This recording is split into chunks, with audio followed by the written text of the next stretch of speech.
there, this is Maddie with Maddie's Famous Chili House. I'm making a stir fry and I'm using steak. So I'm going to show you what I'm doing here. Try to do it as quick as possible because this is probably going to be one of my longer videos. There are some techniques that you can use. You can use any kind of vegetable that you really want, but it is a kind of a Chinese kind of recipe. And the Chinese type of, when you're doing the carrots, I'm using the baby carrots, and you cut them this way, long ways, instead of like little circles that you would use for like a chicken soup. In this particular stir fry, I'm using broccoli. Now I decided to make them really small pieces because I want them all to cook up the same way. If I have the large giant chunks of broccoli in here, the broccoli is not going to cook as well as the celery, which, by the way, the celery, I cut them like this because that's a typical Chinese type of way that they cut them. They cut them with the knife on an angle, kind of this way. Is it this way? Yes, it would be that way. Okay, now, so what I'm using here is celery, carrots, broccoli, and these pea pods, snap peas, I think is what they're called. Yes, they are snap peas. Okay, and so we're going to let these be right here and come over here. And I took about, in this here, I took about a pound of beef. And this is going to sound crazy, but my secret sauce is this creamy French dressing. It will marinate the steak. The tomato will break down the steak and make it very tender. And the other, whatever else is in the French dressing, whatever the seasonings are that are in there, will give it a nice flavor, and it will turn it into a not a chocolate sauce, but a like a beef gravy when it mixes with the natural flavors of the beef. So you'll see when it cooks down, and then we have to really cook the extra liquid out of the beef while it's cooking, but I'll show you that when that happens. Okay, so first we're going to marinate the steak. Now, I took a big chunk and I cut it up with my kitchen cutters. This is actually Scott's. That works best for me because I can cut the fat off. Now, I cut as much fat off as I could, and gristles and veins. Veins kind of freak me out. I can't stand veins. I don't want to chew on them.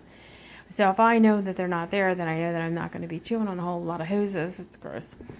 Okay, so we're going to, let's see, the amount of dressing that's in here is probably about less than an eighth.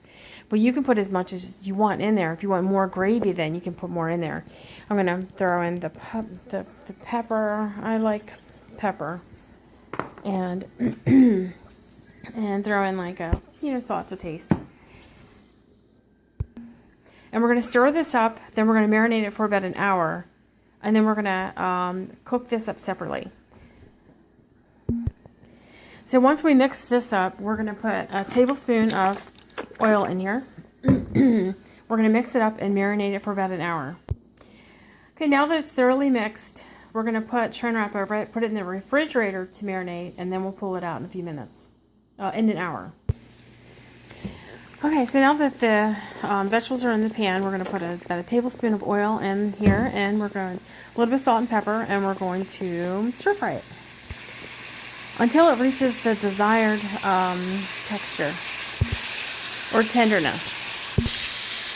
Now, I tried to cut the carrots as thin as I can get them because they're probably going to be the toughest to cook.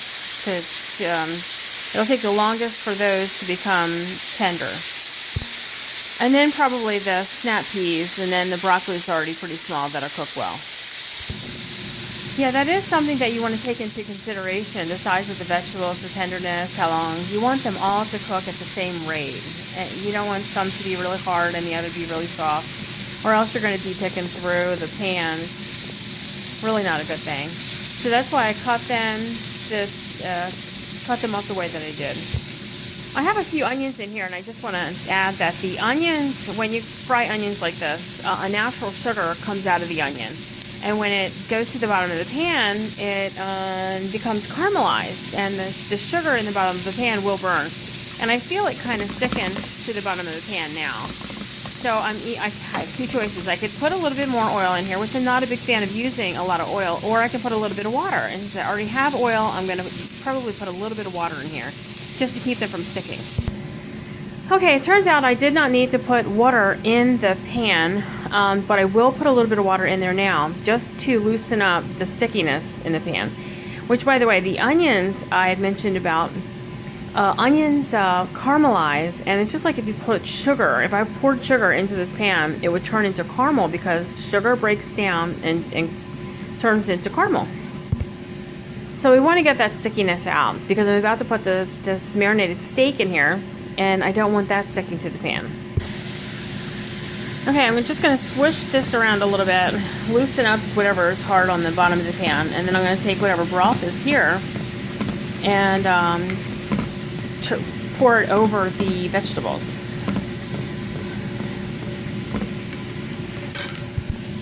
So really my two options were either clean the pan or do this. Okay, now I'm going to put a tablespoon of oil there. Make sure you move it all around the pan to coat it. Then you add the beef to the pan.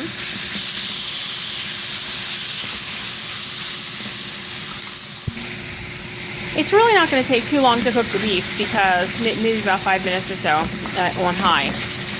Because we're just going to cook the pink out of it. And as you see, we're almost there.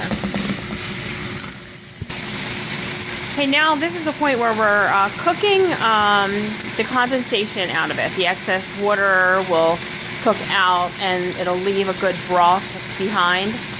And this is also where, in a minute, I'm going to end up pouring off the fat. There's excess liquid fat in here. We're going to pour that down the drain. Okay, we poured off the fat, the excess fat, and now we have the broth left behind. We're going to put the vegetables back into the pan, toss them all around to coat it well, and then we're done. Now it just occurred to me that I could have used soy sauce, so I just want to mention this, but I chose to use salt instead because, I don't know, I think there may be more sodium in soy sauce. And another thing, you can serve this over top of rice, noodles.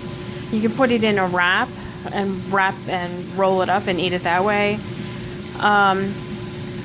Or you can just eat it like this. I'm a low carb girl, so I try to avoid as many carbs as I can. Okay, well, let me know what you think. Again, this is Maddie with Maddie's Famous Chili House.